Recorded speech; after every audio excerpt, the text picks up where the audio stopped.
Crime Curious is a true crime podcast that takes an in-depth look into real cases through the lens of a trained investigator and former prosecutor turned judge. If you are sensitive to expletives, anatomical descriptions, and accurate descriptions of crime scenes, this podcast may not be suitable for you.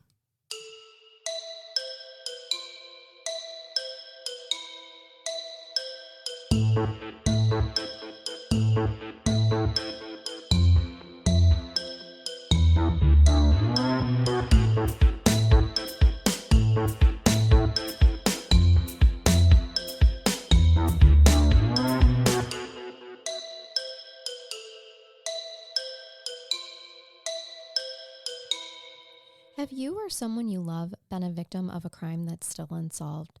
Crime Curious has teamed up with one of the top private investigation services in the Indiana and surrounding area. If you have listened to us long enough, you know that we do not seek out services or products that are meaningless to us or hold no real value. So you can trust us when we say that Corbett Investigations comes with decades of experience you won't find anyplace else.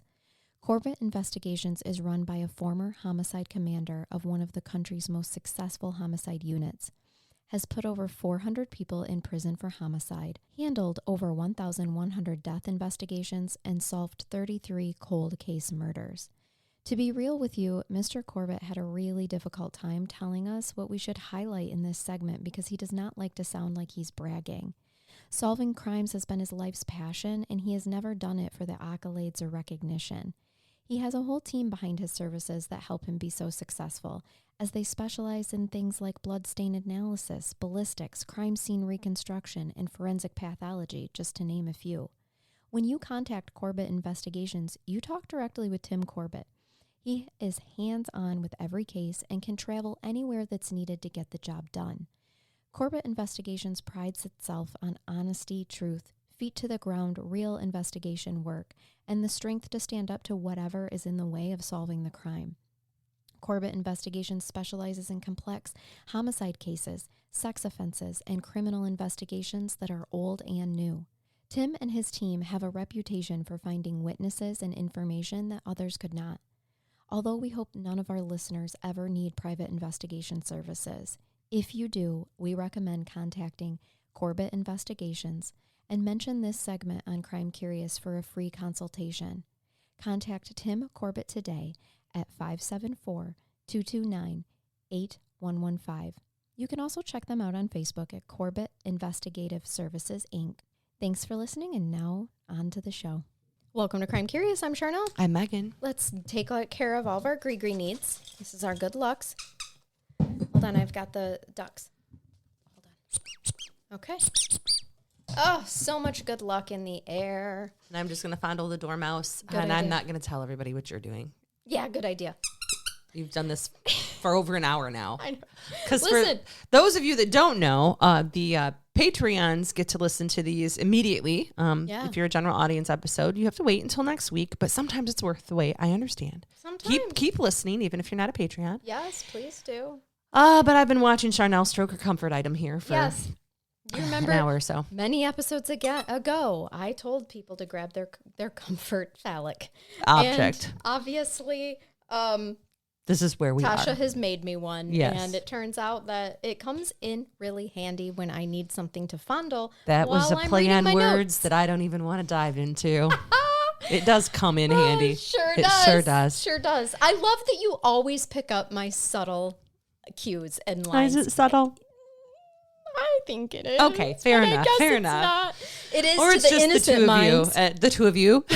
The two of us. Wow. There's only one of her today. Are you sure? I haven't met any other personalities. Ask my husband. No, I don't want to do that. One of my favorite make parts things up. of vacation was Matt saying over and over again that you and I are the same person. A lot. He said it a lot. I was like, he's not wrong, but he clearly feels our vibe. Yeah, I Like- think when you go on vacation with people and you've thought to yourself before, hey, they have a lot in common. Hey, I can see why they're friends. But then when you actually spend a week with them and you go, son of a bitch, they're the same They are the person. same person. They have the same sense of humor. They operate on the same wavelength. And yeah, Say the same things. we're no drama frequently. friends too, man. No, it's just no. chill. You were the best to vacation with, by the way. Thank you. The Now, best. I don't know that everybody would think that because I do like to plan stuff, I like that. but I can also go with the flow. Yeah, I like it. If it makes I sense. enjoyed it all, and I look forward to future vacations together. Oh, I do too. I definitely did not come back and go, well, I'm never doing that again. Yes, which I have done before. Same. Yeah. So we win. Like, We both passed won. the test. Also, not our first time vacationing together, but still. First time vacationing with you with this spouse. That's true. That is a good point. This will be the last spouse you vacation with me. Same. By the way. Yes. Oh, God, guys. The last time that we left you. We left you with the shit stain of the earth. I mean, he really is. He is the worst type of perpetrator. And the reason we say that is because we're talking about Lawrence Bernard Singleton. He's the worst type of perpetrator because he raped and mutilated a 15-year-old girl named Mary Vincent Bell when she was hitchhiking. He picked her up as a hitchhiker in the 70s. And then after he got 14 years imprisonment sentence for these crimes, only served 8 of them, got out and promptly tried to sue his victim, claiming that she held him hostage because she was a prostitute and he was acting out of self-defense. Absolutely not true. It's all a bunch of malarkey horse shit. No one bought it. She did win a $2.35 million civil case against him, of which she saw none of that money He's because not collectible. he is literally worthless by every single stretch of that word. And you left us with him in Tampa. He's in Tampa because California didn't want his ass. But Florida, by God, they'll take Right. anyone. Come on, you gonna pay taxes here? Probably not. That's but right. You come on because we're gonna have you here in And no sunny offense, Florida, because we love vacationing where you are. Sure do. We love you. We just did, as a matter of fact. But there are very specific parts of Florida I like. And I'm sorry, Tampa. You're not one of them. You're not one of the places that I would settle. No, but that is where Larry goes because he has very little other choice. I bet he was a Buccaneers fan too. Oh. That would just make it worse. You stop it. He's already know. bad enough. I know. According to a time, If there was a tipping of the scale, was it when I said Buccaneer? it was that Buccaneer. Okay. Yeah. Wondered. According to a timeline that I reviewed from the San Francisco Gate, Larry was paroled in April 1987. Then he was released from parole in April 1988. So he got a whole flippin' year on parole after only serving 8 years of his 14-year sentence. Okay. At that time, he moved around a bit to Richmond, Virginia, before ending up moving in with one of his brothers back in Tampa. Okay, I was just going to say, my gosh, Brain Bath Jason's sister lives in the Richmond I know. VA area. Yep. Okay. No, he ends up back in Tampa. At this time, he's going by Bill. Doesn't matter. We're still calling him Shitstain. In an article in the New York Times, Larry Singleton was one of 8 children and had to rely on his siblings after being paroled. However, at first, Tampa didn't really want him either. Shortly after moving in with his brother, someone threw a firebomb in the front yard and a car dealer offered him $5,000 to leave the state. I wish I could do that. Quite frankly, Florida didn't want him either. Then I apologize for what I said, Florida. Because turns out some of your people, No one wants no Larry. one wanted him, but throwing a bomb in a front yard, probably not the way to go about it, guys. In the words of Brain Bath Jason. Right. New York Times also said that there were also protests at his court hearings for his petty theft, to which he claimed he was a confused, muddle-headed old man. Muddle-headed old man? Let's put this into Is he in perspective. his 50s? He was 51 when he committed the crimes against Mary Vincent. He served only 8 years. So what? He's 59? He's not Right? an old... Are you kidding At me most right at now? this time, so he starts doing some petty theft because he has nothing to speak for himself. So he's like 60, and he's, oh, I'm a muddle-headed old man, me. No. I hate him, Charnell. His brother asked him to leave after the firebomb in his front yard incident So, yeah, I think that his brother's wife was probably like, so your rapist, mutilating, shit-stained brother, yeah, he got to go. Time for him to straight up leave. So they evicted him, and he moved to Orient Park into an old bungalow home that was bought for him by his other brother, Herb. Yep, and not owned by Larry Singleton himself. The New York Times... Sorry, what you hear there is pouring of a bottle. I swear it's no noise that I myself am making. I'm not peeing. Whatever you might hear. We reach a new level when I take the microphone to the bathroom with me. Right. Rest assured, she's simply pouring us both. There's a little left. I wasn't going to say anything until I realized what it sounded like. And then I'm like, this sounds like I'm in a men's urinal. We are dedicated to this podcast, and we will take our microphones everywhere. Some people probably pay extra for that. So I hear there's a whole site where people will pay extra for that. Yeah, we've talked about this before. It starts with an only and it ends with fans. Starts with an O and ends with an S. Yes. All right. So he's in this bungalow home that his brother bought for him. And kudos to your siblings for actually giving a shit about you. I know. Because that's hard. I'm not going to be judgmental over his family over this. We've had these discussions before about imagining, and some of you can, being the family member of a person who commits a super heinous offense. Of course. And I'd be like, yeah, I don't want you to fucking live with me. But apparently they let you out. And now that you're out, I guess I'll get you a house so you can live there. Enjoy your trailer. I don't want you with me. Yeah, it's not working well here because people are bombing my front yard. Lighting my shit on fire, right? So again, bad form Florida because his family actually didn't do anything. Not at all.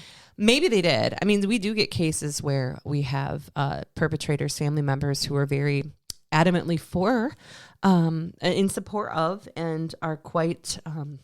inappropriate regarding their loved ones' offenses, and they're inappropriate to the victims and to survivors. Yeah. But we don't have anything alleged that this was the case here. No, I think that Herb was really just like, oh, wow, they paroled you here in Tampa? Yeah. Yay. Thanks. How great. Yeah. And Tampa's like, California, we need to have a talk. Right. And I'm sure Larry is like, oh, you guys don't want me? Well, you know who is my nicest sibling?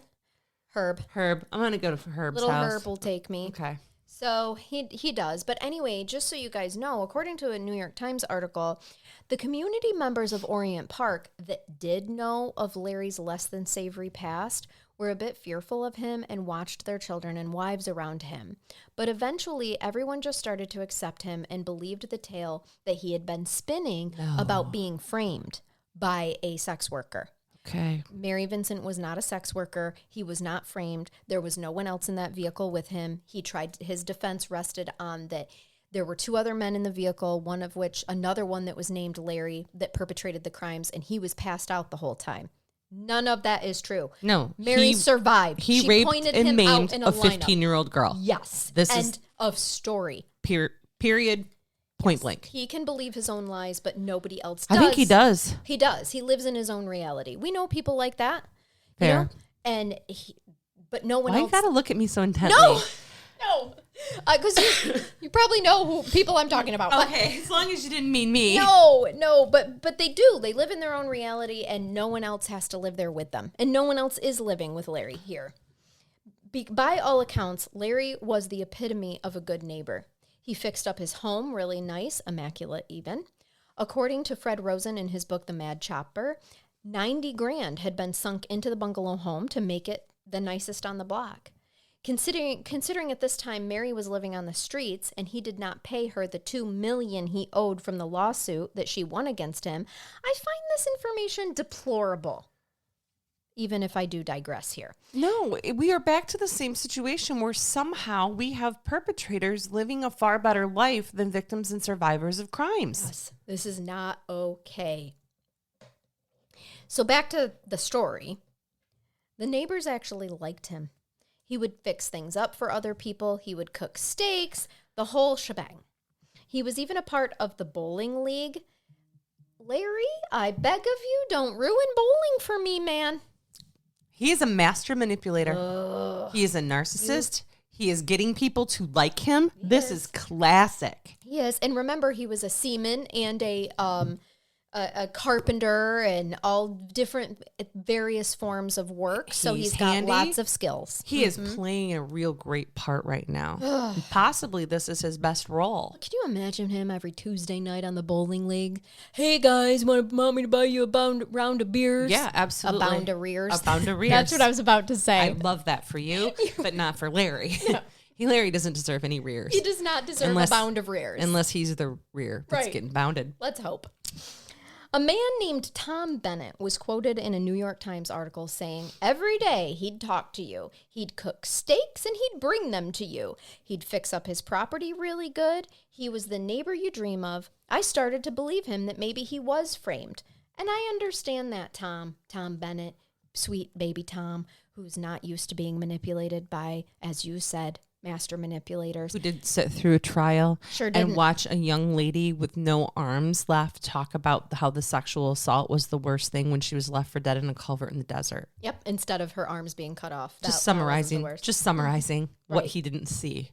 For sure. And obviously not real great ways to do research. And I don't even know if Tom Bennett was capable of doing research, but he was saying his point was, not everybody is a true crime fanatic where they like hunt down, like we are the worst type of people to be neighbors with because I will find out everything about you. I like the information. That I can. I like to know. I want the information. I pay attention to where all the red dots are. I do.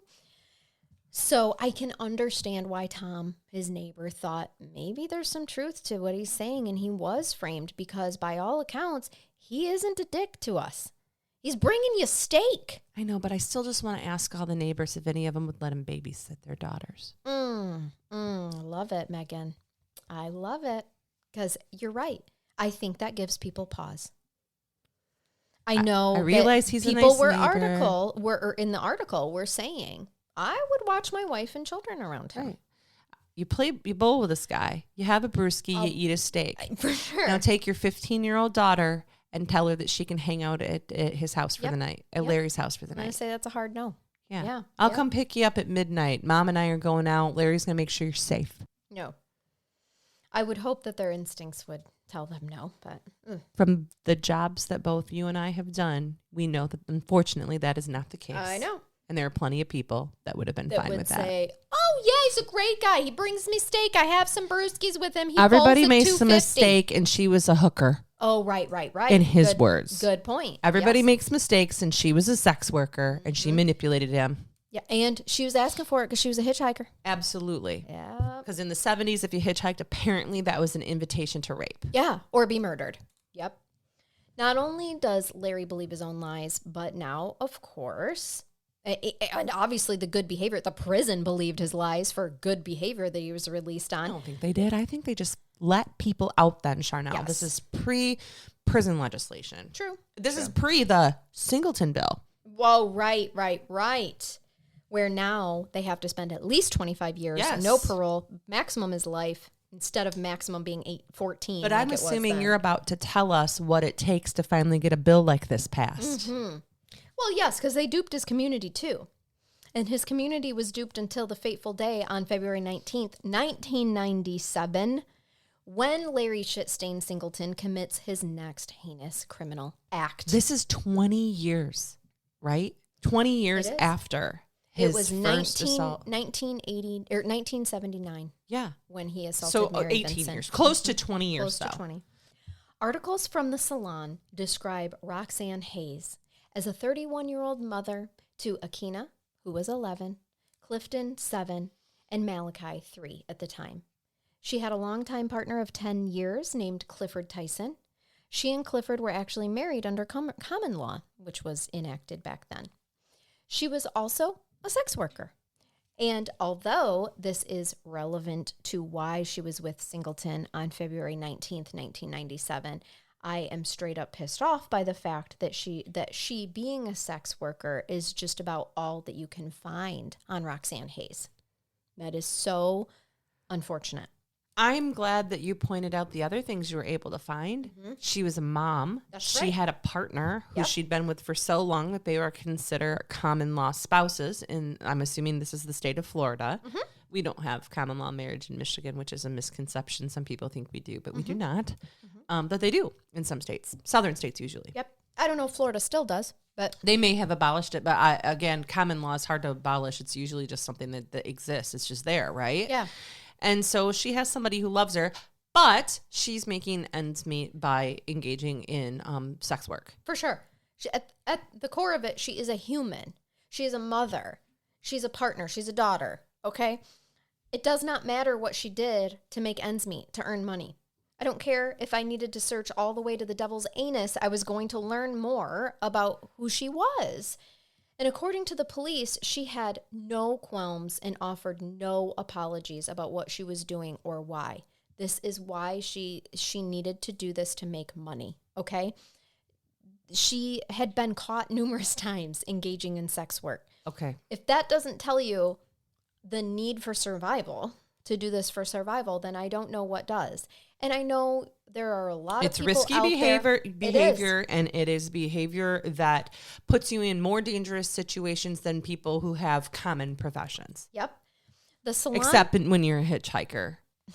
That places you at higher risk than most sex workers because most sex workers have control over their situations. Yes. The Salon article quoted a sheriff's deputy who said when he asked Roxanne what she spent her money that she earned on, she replied, rent and diapers. This Well, ain't tells that me, a motherfucker? well, that's just it. She would do anything necessary for her children. Roxanne did have a lengthy criminal record, and some of it did involve the use of cocaine, something that Larry Singleton tried to use against her in his trial. Yeah, she's a drug addict. Uh-huh. She's a drug addict hooker. Yep. Because exactly. he will do anything he can to degrade the victim and make them the bad guy to be responsible for his actions. That's right. And here Roxanne is obviously battling some demons of her own. Everyone battles their own demons from time to time, some to more extreme levels than other. Well, and when you others. have women, especially that are engaging in sex work, and even not just women, but men to some extent too, they're usually already a vulnerable population because most likely, and this is not in all cases, they've experienced some type of trauma. Substance abuse goes right along with it because we all know that one of the best ways for somebody to handle trauma in the immediate without actually getting help is to numb it. Mm-hmm. So it is none of what you're telling me is shocking in terms of her profession, why she was doing it, and what she did to numb her pain. For sure. And for people out there that are like, well, she could have been a waitress. You're right. She had 3 babies. Maybe though. she was. Well, maybe. I don't know that information. You do anything. But also, what if you can make $100 in 3 minutes? Because let's be real here, guys. Okay. I mean, you call it an hour, but we know how long it actually lasted. Sure. Right. I mean, I'll play video games with you the rest of the 57 minutes. We can cuddle for the 57 No, that minutes. costs extra. I'm playing video games. So I'm just saying that it's very possible that this took her away from her children less than a different type of job that paid less. Yeah, she could just step out of the house. And you almost wonder, and I wouldn't be shocked if her partner didn't know what she was engaging in to make ends meet. No, he did. Like, he knew that she was a sex worker. Yes, he did. So either way, it just all breaks my heart. Roxanne, and I told you she had her criminal record, but on February 19th, Larry Singleton, Bill, whatever his name is at this point in time, I think he's going by Bill, but we don't care. Nope. Shit stain. He picked Roxanne up. According to reports in the Salon and the New York Times, Roxanne was last known leaving her house for some groceries. But our perp, Larry, he picks up Roxanne, okay? According to court records that I found, a man named William Baker testified that around 3:30 p.m. on the 19th, he saw Singleton pull up in a vehicle and exit the vehicle with a woman. They were not arguing, and they went inside Larry Singleton's home. Now, around dusk, a man named Paul Hitson and his uncle, Robert Music, entered Larry Singleton's home because they had actually been previously hired by Larry to paint, and they needed to come and finish some touch-ups. So these 2 men are entering his home and announcing their presence as they do so, but they stop short when they hear moaning. Hitzen testified that he thought at first that Larry was having sex until he heard 2 muffled calls for help. So this made the two continue through the home's entryway, and Hitzen described how he saw, quote, at least 5 different pill bottles strewn about the table, end quote. And this is at Larry's house. This is Larry's house. And he said the house had a strong smell of alcohol. Hitzen also testified that Singleton was intoxicated anytime he had interactions with him prior to this night as well, and that he drank 2 gallons of vodka a day. Yes, the transcript really said gallons. And he was well liked by neighbors. This guy is a functioning alcoholic who, at this point, if I'm thinking correctly from federal sex offender registration laws, is probably a registered sex offender. So my guess is he can't pick up normal ladies. And so he picks up sex workers or hires them, makes a plan, picks them up. I almost wouldn't be surprised if this wasn't the first time. Maybe he had even engaged with this particular sex worker before. Perhaps because she was on her way to get groceries.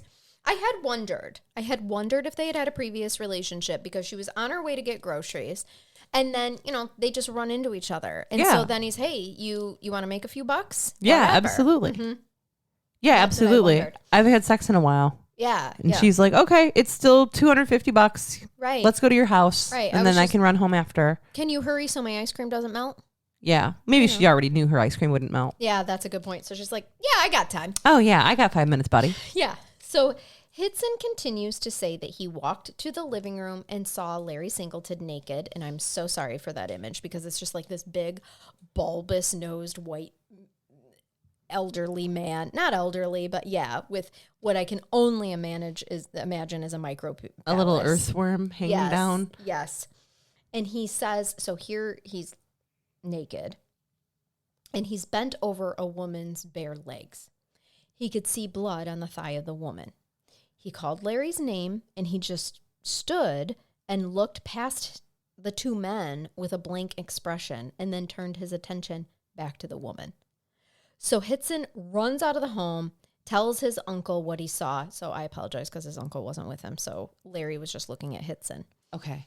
Hitzen actually grabbed a broomstick and wanted to re-enter the property, but his uncle prevented him. Good idea, because I'm not sure how much a broomstick helps you unless you can actually fly it. I mean, he's an older dude. I can think of a number of things if I walked in a situation like that I would do with a broomstick. Okay, but do you ever... One of them actually just involves hitting him really hard with it. Sure. The other, not so much. Not so much. The other shoving it in a very specific orifice.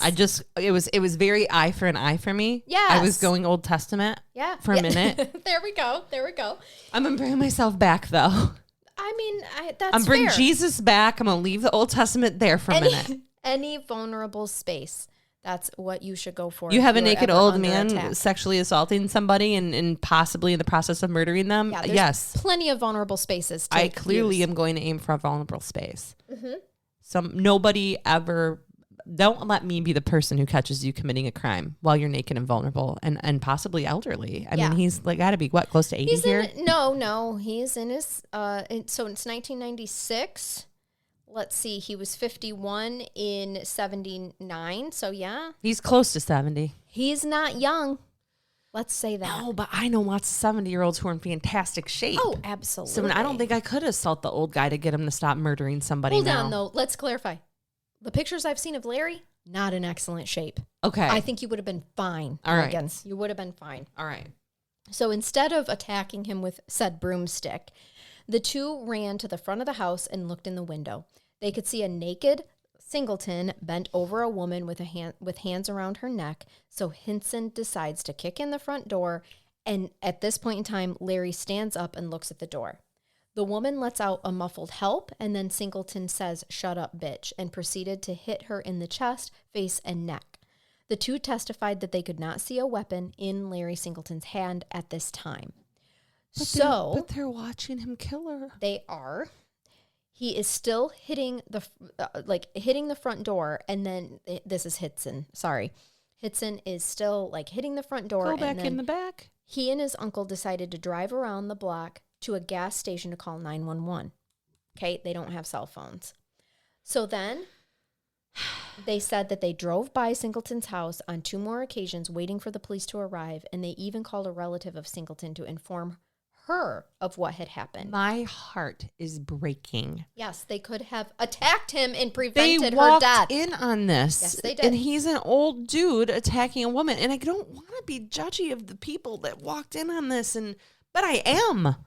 It's a little hard for me to swallow as well. Because I know what it's going to look like at trial. I know what, as the defense attorney, Larry's attorney would be like, so 2 big, strong guys walk in and he's killing her and you guys do nothing to stop it. And then you watch it through a window and, oh, you're so concerned you actually drive away. Right. I mean, I'm a lawyer, guys. Like, I'm going to attack those people even if they did nothing wrong. Mm-hmm. And I just don't love any of it, and it makes me feel sick. Yep. According to Rosen's book, The Mad Chopper, the call came into 911 at 6:07 p.m., with Hinson frantically saying he's beating a woman, he's beating a woman. The same guy that cut the girl's arm off, that 15-year-old in California. So they knew who he was. Yep. They knew his history. Yes, they did. And it took police 34 minutes to respond to the 911 call. The Hillsborough County Sheriffs later explained that, according to Rosen, that the delay was due to shift change and heavy traffic, and the response time would not have saved Roxanne. We don't change shifts when there's a homicide in progress. So there's a policy. Like, you don't leave. Yep. You go, you respond. Yeah, that's me being critical of law enforcement, by the way. So those of you that are police that take notes, that don't hear me do that often, you can chalk that one up and I stick by it. I have a feeling that our law enforcement that listen say the same thing. Yeah, they wouldn't shift change during an active assault, DV in progress. No. Mm-mm. From a man who has already done time for cutting off the arms of a 15-year-old woman. Assuming dispatch, assuming 911 reported it like that. Mm-hmm. So I'll give law enforcement that, assuming it was reported. And I also understand the heavy traffic, but that's what your sirens are for. And I know not everybody adheres to them, but still. The court records show that the first officer on scene was Officer Morfetti. And he testified that he arrived at 6:23, which is only 16 minutes after the 911 call was received. Morfetti knocked on the door and Singleton answered.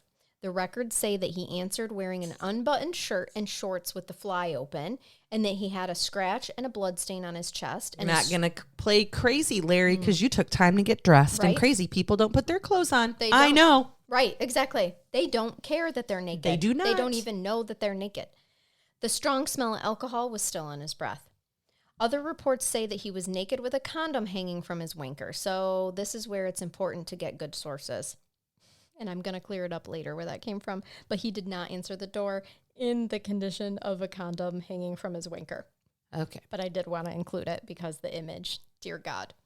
So after Singleton answers the door, Officer Morfetti explains why he is there for a domestic disturbance. And Singleton explains that he and his girlfriend got in a spat and that she's inside, everything's fine, officer can leave. Nope. When asked about the cut on his chest, Singleton says, which, he always has a fucking answer for everything. He said that he was cutting turnips and some of the turnips got on his chest. He scraped the knife over it to remove it, and that's how he cut himself. Now, I myself am not a turnip fan, but I'm also not convinced. I love turnips. I do not. I've also never assaulted myself or anyone else while eating one or preparing them for dinner. Can we also point out that, like, he said that he was cutting turnips and he got some turnips on his chest. I didn't know turnips to be particularly, I don't know, fly-about-ish. They're a hard They're a root vegetable. Like, when you cut them, they don't splatter, they don't scatter. No. It's like cutting a potato. Not unless you put it through a juicer. Right. So, sir, how did you get turnip on your chest and then want to scrape it away with a knife and cut yourself? You're just not a good liar, douchebag. The officer noticed that Singleton was acting jittery.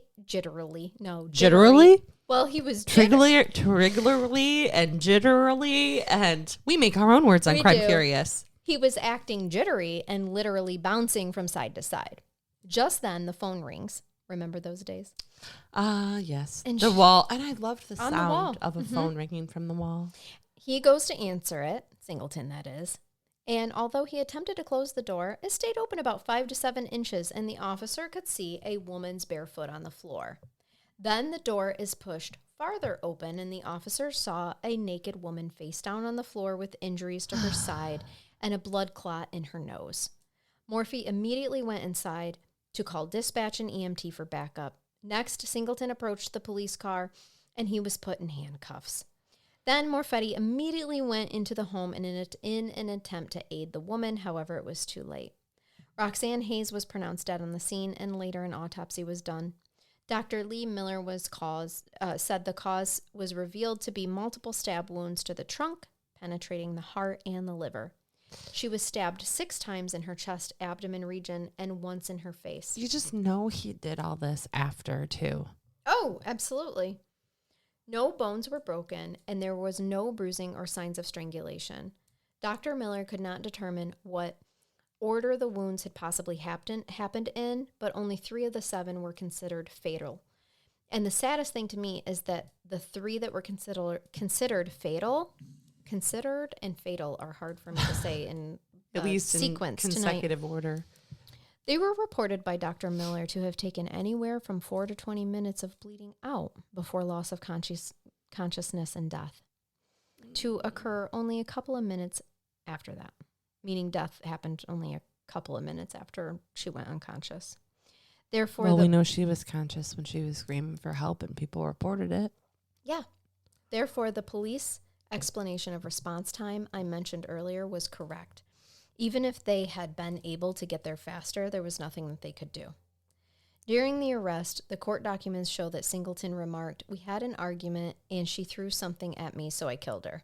And I guess that makes me a murderer, so you got me now." Oh, really? Oh, we got him now. We do we? As opposed to the last time when he didn't murder. Right. Larry, Bill, Larry, shithead. Shit stain. Yeah, shit stain, Singleton. Okay, we got you now. I love how he's like, "You got me now." Like we didn't have you before. They did have you before. They just let you out when they shouldn't have. He also remarked, and this is why I hate this guy, "I was framed before, but this time I did it." But she was a actual sex worker this time. Yeah. Thanks, Sherlock. Also, you were not framed before. You did it before. And you've reoffended, as a lot of people do. None of this is shocking to anybody but you. I'm sure there was still a torture component to this crime. Yeah, sure was. Mm-hmm. Now, remember how I told you that I would clear up the whole, was he dressed, was he not dressed, condom ordeal? Well, according to court records, when he was booked and asked to remove his street clothing, he was wearing these 3 things only: a shirt, socks, and a wet condom, which he seemed surprised by. Almost like, how'd that get there? He's so drunk. He's out of his mind. Yeah. Yeah. I also think it's important to note that on February 1st, 1997, so only 18 days prior, Larry Singleton had actually tried to commit suicide by running a hose from the exhaust of his van to the back door. His neighbor, Danny Sales, pulled him from the van, and he was put in a psychiatric treatment for 2 weeks. Sales even questioned whether or not he should have pulled him from the van or not. I think that's a pretty normal way to feel. And again, we do not make light of suicide on this podcast, but there's always the thought in the back of your head, especially from the person who saved him in that incident. Of course. That maybe it would have been better off had I not. I know. Because of the harm to someone else. I've known that. Hindsight is always a bitch. Suicide is never the answer. No. But if you're going to take someone else out, then certainly we would be better off for one person who chooses to end their life than for you to take out a whole bunch of people with you. Yeah. Well, Roxanne would still be here. Certainly. The mother of 3 small children. Yep. Who had a partner at home. Mm-hmm. Singleton's defense was not to dispute whether or not he did it, rather whether or not it was self-defense or premeditated, which would affect the kind of sentence he received, as you know. So, according to court records, his defense was that Roxanne was trying to steal money out of his wallet, and when he caught her, she picked up the knife that he uses to cut vegetables while he watches TV and threatened him. He testified that Roxanne had a hold of the knife the whole time. God, he's always a victim of these terrible, mean women. He really is. I mean, how does he continuously find himself the damsel in distress? Because he keeps picking them up. That's right. Larry, he keeps you charming them. Larry, you asked for it. Right. Yeah. Larry, you made the choice to go and pick people up. So you asked for this. I love it. And based off your booking photo, look how you were dressed. Uh-huh. Oh, my God. So gross. Those poor police. Oh. Sorry. I use sarcasm as a self-defense mechanism sometimes, Charnell. I understand. He just has no redeeming quality. There's single one. Literally nothing. Not one. It even bothers me that he cuts his vegetables in front of his TV when he watches TV. He doesn't. Oh. He went and got that fucking knife. I bet he does. I bet he has a TV stand. That he lazily sits there cutting his cauliflower. Yes, he was fucking watching Bob Barker in The Price is Right, cutting up his carrots and just lazily leaving his unclean knife right there for the next time he wants to cut a potato or vegetables while watching TV. Dude, just shut the TV off for 3 seconds. It's rotting your brain. Go to the kitchen and use a cutting board like a normal person, you psychopath. Yes. Fucking TV tray watching motherfucker. God.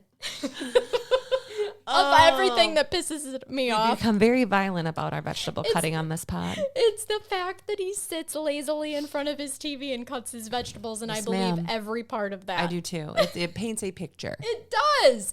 And the picture is nasty-ass Larry Singleton in a button-down shirt with nothing but a condom and socks on. With a paring knife and a carrot. Yes. It's the worst type of costume and Bob you could Barker. ever have. Thanks, Charnell. I'm sorry, Bob Barker didn't deserve that. Remember to have your pet spayed and neutered, by the way. So, anyway, he testified that Roxanne had a hold of the knife the whole time, and when they were struggling with it, he had no idea that the knife was actually plunging into her. Where in the hell do you think it was going? I don't know. I'm not an expert on stabbing, but I do know that it takes some force. Okay? So he has to know. Now, I'm not an expert on stabbing, but I do know that if the blade disappears into flesh, it is likely, throwing this out there, that it went inside their body. That you may have just stabbed someone? Yeah, I think so. Right. And maybe stop doing that if you're not sure where it went. Awesome. But he was being viciously attacked. Right? Yes, because that's what he claims. But he didn't know. He didn't know the knife was stabbing into Roxanne. But he's voluntarily drunk, wasted. Mm-hmm. And he has little self-defensive wounds. Mm-hmm. And this is a man in a vulnerable situation. He is literally pantsless from the waist down. He's naked. He is naked. The police testified that there were no vegetables found in the living room where the murder happened and no turnips in the home at all, by the way. Dun, dun, dun. No turnips, sir. Where'd the turnips go? I just feel like it's like Matlock. And this is what really burns my biscuits. Is that Larry Singleton claimed that once again, when Roxanne had been stabbed, when he realized it, he tried to call 911 but picked up the remote instead. That's a drunk person. It's also not a defense. No, because voluntary intoxication is never a defense. No. Can you imagine? Oh, no, I realized I was accidentally stabbing her and not my vegetables. So I pick up the remote, I dial 911, and the only thing that happens is I turn on some Latin music on my TV. Exactly. That's not 911. Well, oh my God, this guy. I've left many a drunk person alone, tucked in at the end of the night. Certainly. I would much rather hand them their remote than their phone most of the time, to be honest with you. Of course. And none of them have killed anyone. No. That I'm aware of. No, right. So... It just, damn well, he didn't try to call 911. He didn't this. The defense is just as ridiculous this time around as it was the first time around. So the coroner's report did say that there was clear evidence that her body had been moved from the spot where the injuries took place. So perhaps he picked her up, but I'm more likely to think that it was an effort to get her off the couch, not to hold her in his arms like some prince and console her. He had a body to try and get rid of at this point. Now, the state flew Mary Vincent out to testify against Larry Singleton during his trial. Yeah, they made a prior bad acts motion. Remember how he whispered to her, I'll finish the job Yes, ma'am. if it takes the rest of my life? Well, look who's finishing it now, Larry. Some notes about this phase of the trial that I wanted to share is that each time Mary had to use her prosthetic arms, for example, when she was asked to raise her right hand to be sworn in, the defense objected, claiming that she was unnecessarily displaying her prosthetics. How in the fuck are you supposed to raise your right arm if you don't have one? When the judge gives you an order, you raise what you have. She had prosthetics, so she had to raise her right prosthetic because she no longer has a hand thanks to this nut job. This is one of those cases where the defense will make an objection because it's prejudicial. And when we make this decision, just for purposes of keeping a clean record, we have to make the decision as to whether or not the probative value outweighs any prejudice in this case. And this is a perfect example of a case where any prejudice is really the direct result of his actions that is going to be testified to, and the probative value is far more important to the case than the prejudicial effect on the defendant. Yep. You should also know that the prosecution objected when, not the prosecution, excuse me, the defense objected when the prosecution asked her to identify Larry Singleton to the court, and she did so verbally, but also pointed one of her hands had a hook on it. Yeah. So she pointed her left arm or whatever, with a hook on it at them.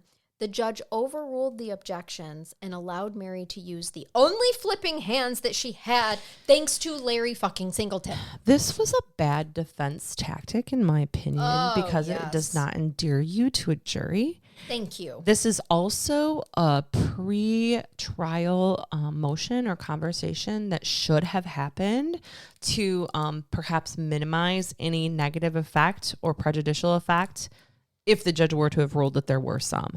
So this is, again, in a way to put this in layman's term, dude, you talk it out beforehand about how the prosecution is going to put on the person who is clearly going to obtain sympathy from the jury because of her prostheses. And by the way, most judges that I'm aware of, and I believe this one was correct as well, would say, nope, that's what she's got. Mm-hmm. And she's allowed to use her appendages like any other person would. For sure. And sorry, defense team, if the guy you're defending is a royal hemorrhoid of the earth. We rarely took say this that. woman's. We often don't put that in the Are you ruling. sure? You should. No, I've heard judges do this at sentencings, though. Yeah. They say pretty much those same things. Yeah, as they should. But not during the trial where there's a jury that could be tainted. I'm just saying, the defense lawyers, like, sorry that your client is such a wretched human being that he left this woman like this. I am very understanding in a devil's advocate kind of way to defense tactics because they have a job to do and it's a very important job in the United States criminal justice system. Yeah, blah, blah, blah. But this, I agree with you, but yeah. This was not a good choice. No, this is not a good look. This is not a good choice. This isn't a good tactic, in my opinion. I don't think it was going to go over well. There was no way. Right. And I certainly would not have made that objection in front of the jury either. I would have requested for them to please leave and ask that the objection be placed on the record outside of the jury. Can I ask, what would your opinion have been on, first of all, as a prosecutor, you definitely want to call Mary Vincent to the stand. Absolutely, 100%. 100% need to call Mary. And I don't know what was happening at that time frame, but I can almost guarantee you that there was a motion made to allow past bad acts in, and it would have been granted. Mm-hmm. So the defense is already aware that this is happening because the motion's been made and a court has granted it to allow her to testify. Right. That would have been the appropriate time for any type of limiting instructions or any motions. Do you think that it just happened to dawn on the defense as she was moving her arms, her prosthetic arms, to be like, objection, because of the way it was making them feel as a human? I think that as a prosecutor, I would have literally made that argument. Yeah. Because I don't think it was a good tactic on the part of the defense in that particular case, because you want to, don't draw attention to it, almost try to ignore that it's happening. Yes. Treat her like a normal person. Mm-hmm. Because by making the statements that they did, the prosecution is just really set up now to say, did you see how uncomfortable Mr. Singleton was with the product of his prior work? Right. We're in the same situation and again. His attorneys. Mm-hmm. His counsel made objections, ladies and gentlemen of the jury, because they're so uncomfortable, like many of you are as humans, to see what another person's capable of doing, and how uncomfortable then that same person could ever possibly be let out. And in this case, they committed almost as heinous of an offense, and this time it led to a death. Yeah. Yes. I mean, just wow. Kind of making it easy. I feel his defense, I don't think that those objections helped a single thing. They didn't, but I also want you and everybody else to understand, what else do they have? Yeah. The defendant in a United States criminal case has the right to be defended appropriately, and you have to come up with something as a defense attorney, some kind of defense. Yeah. Unless you make the conscious choice to sit there and say nothing during a trial, which is grounds probably for ineffective assistance of counsel. Sure.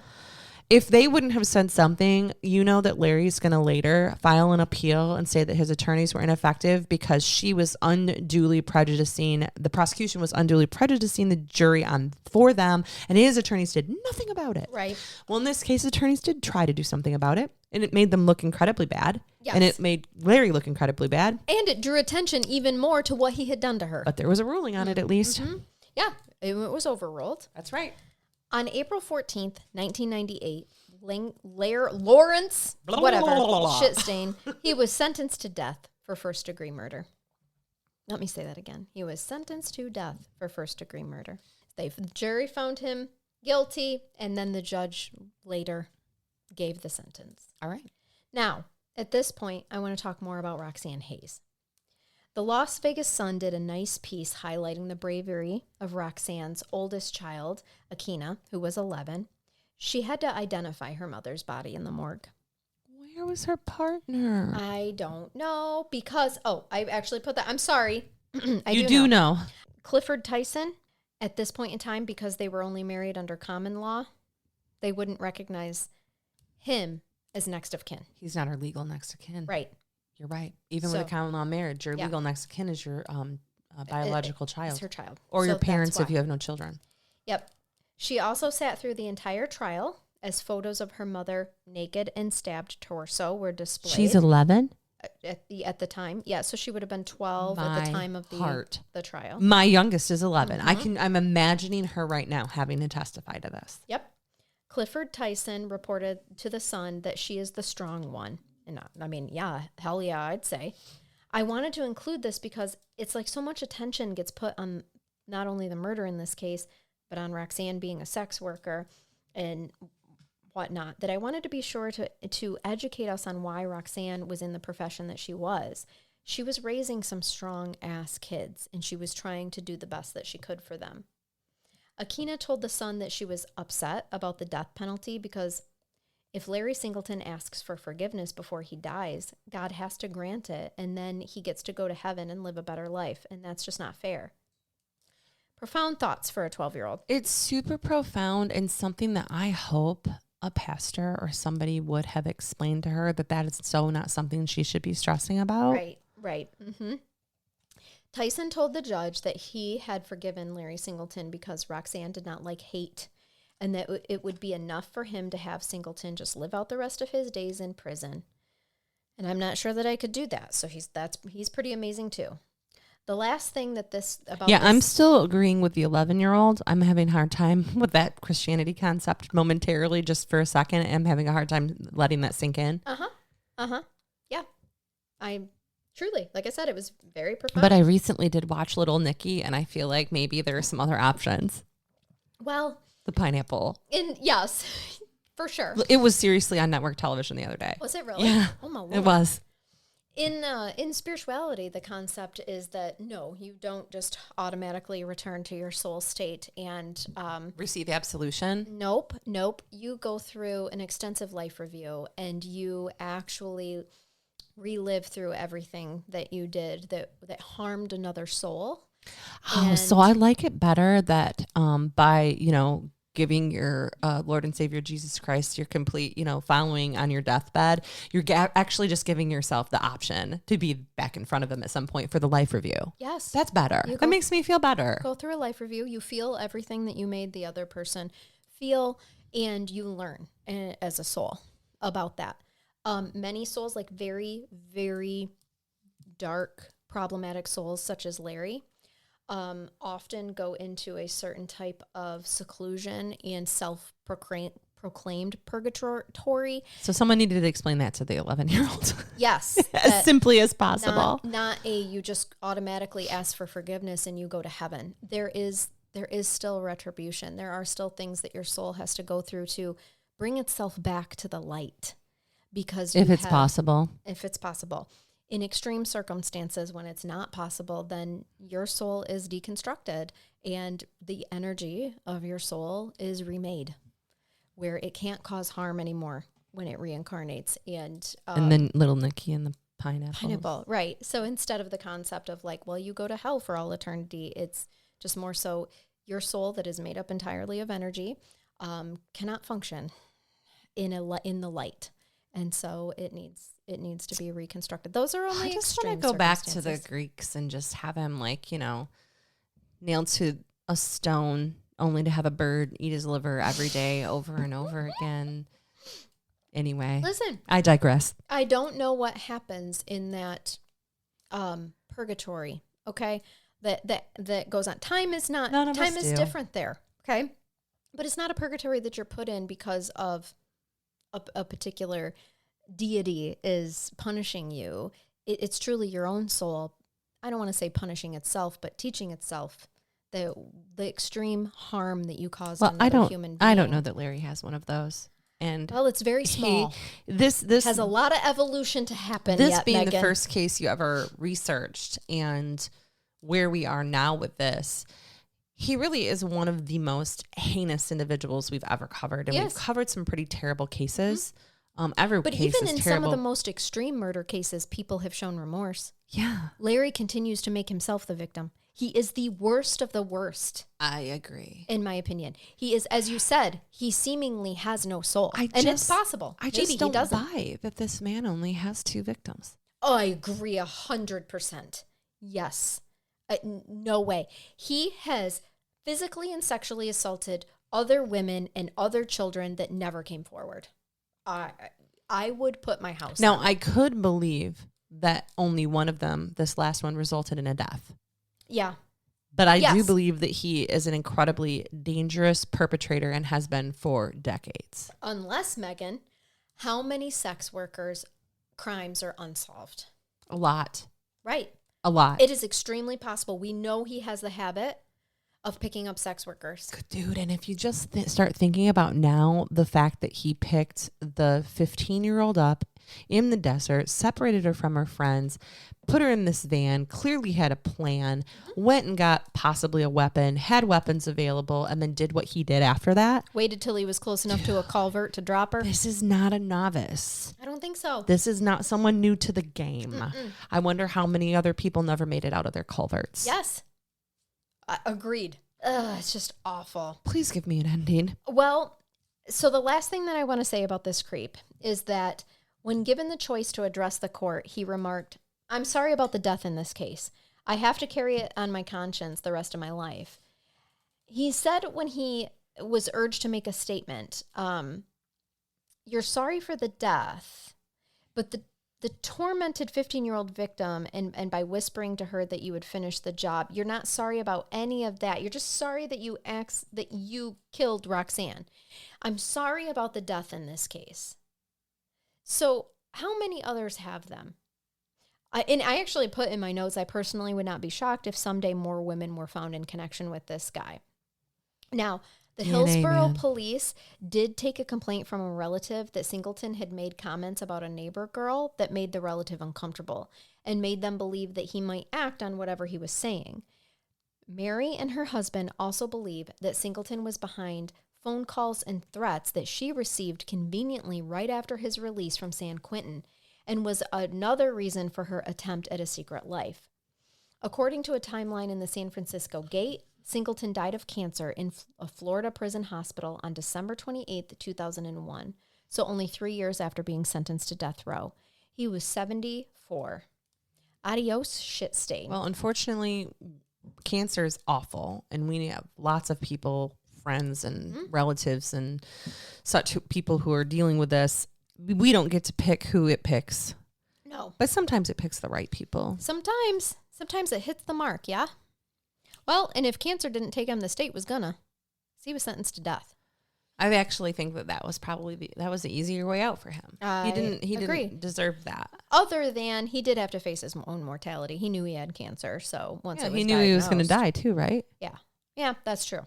I just sometimes he still got to live to 74. My own personal opinion is that I got to be careful when I say this. I wish that sometimes some of the very specific sentences were actually able to be carried through to fruition. Yeah.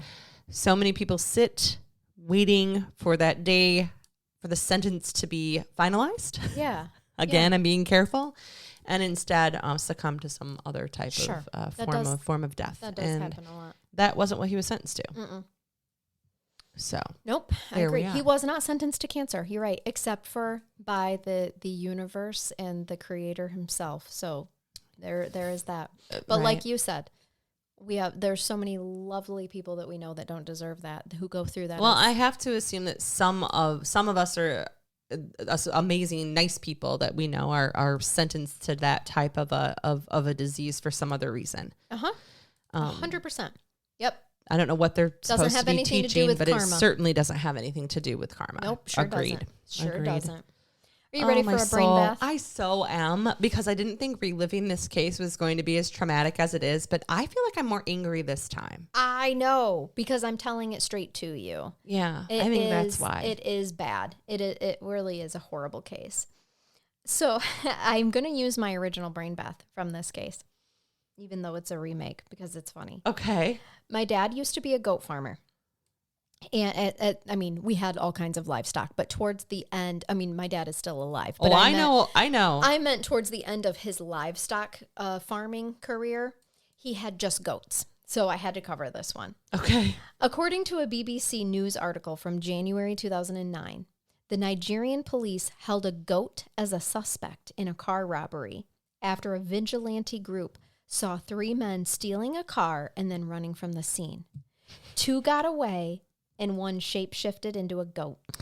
Oh, fucking shapeshifters. Ah, damn. They're the hardest to track down. But why a goat? They seem the most innocent. They're the dumbest. I don't know. If you don't know. Is it because the shapeshifter was bad at it? It was. Except that's sheep. Goats just kind of go. Dying, okay. If you guys don't know, goats and sheep are the dumbest of the livestock. I actually think goats are smarter than sheep because and they're assholes. Goats are more like dogs in their personalities. They make conscious decisions to do things to harm your property. Sheep are so fucking stupid. Yeah, sheep are just wandering around. Sheep are basically zombies. They have no brain cells. Right, that's why. They have this just like propelling motion to move them forward in life or a pasture with no regard. Sleep, reproduce. Right. That's it. Eat, sleep, reproduce. They know nothing else. When you tell them, they're like lemmings. They would walk right off the cliff. They're awful. And when you're trying to train them for 4-H and like collar they're really break cute them, though. I know they're adorable. A lamb, a baby lamb. Listen, oh my God. I have a lot of friends who are super cute but super dumb, and I can still only tolerate them in small doses. And how many times have you saved them from walking off a cliff? Several. Right? A proverbial cliff. Right. Yeah. Jason, we're looking at you. He's not a sheep. He's clearly a goat. He is kind of a goat. He will climb on things and eat things he shouldn't. Get off my car. Get off my roof, Jason. But he's loyal. That is like a goat. Okay. Goats are loyal. And he'll eat anything. Absolutely anything, whether it's good for him or not. Oh my God, we have identified his spirit animal. We'll have to tell him on the next Brain Bath episode. I don't think he's going to like it. Rarely do we care what Jason likes about what we say about him. Fair enough. All right. So anyway, this shape-shifting goat, let's get back to Oh, him. God, we're not done. We're not. They apprehend this goat. They brought, the police bring him in. Okay? They alert the media. Now, fun fact. Here's looking at you, kid. Here's a fun fact about many places of the world, including Nigeria. Okay. Shape-shifting is commonly believed to be a real part of witchcraft. Okay. So they truly arrested this goat. They held him to see how long he could hold his shape, because when he went back to human form, they were going to question him. Was it forever? It was quite a bit of time. They released him after a couple of weeks. Okay. Yep. But they're like, listen, buddy. They kept him alive. You have done so well that we're just going to let you go now. Fine, we're going to let you go, but this isn't over. We will find you. I mean, I'm just saying they could have taken care of prevented any future crimes by having some souvlaki. We can Again. We can take care of this goat. No. Oh God. You're doing it again, Eating Charnell. Goat. I know. I'm sorry. I'm putting the gree down. Thank you. That's the end of this case for us. Okay. I'm glad that we redid. I promise that not every week from here on out will be redone cases. We're going to just sprinkle them in, but it's just a necessary part to start to transition to make the podcast. Well, I remembered this one because it was the first one, Very first and it drew me in. I can tell you that if we cover some random ones in there from the first 150 episodes or so, I don't even remember half the shit we've done now. I know. It's been a lot of cases in 4 years. Didn't somebody remind us the other day that one of the cases I covered had actually been covered on the podcast before? Yeah, but it was a bonus case. Okay. Yes, it wasn't a general episode case. Yep. It was So- a bonus case. But it's bound to happen. If we continue on for the years that we plan on continuing on, it could potentially happen. Well, and that was a listener request. It was. But it was a newer listener, as in newer within the past 2 or 3 years. Yes. And we honor listener requests, or at least we try to. We do. So, yeah. And I really liked your coverage of it. So Good. it didn't matter, and it was previously covered by Well, if former- everybody else in the world thinks I suck, at least you don't. And that's all that matters to me. That's right. I think you're the best.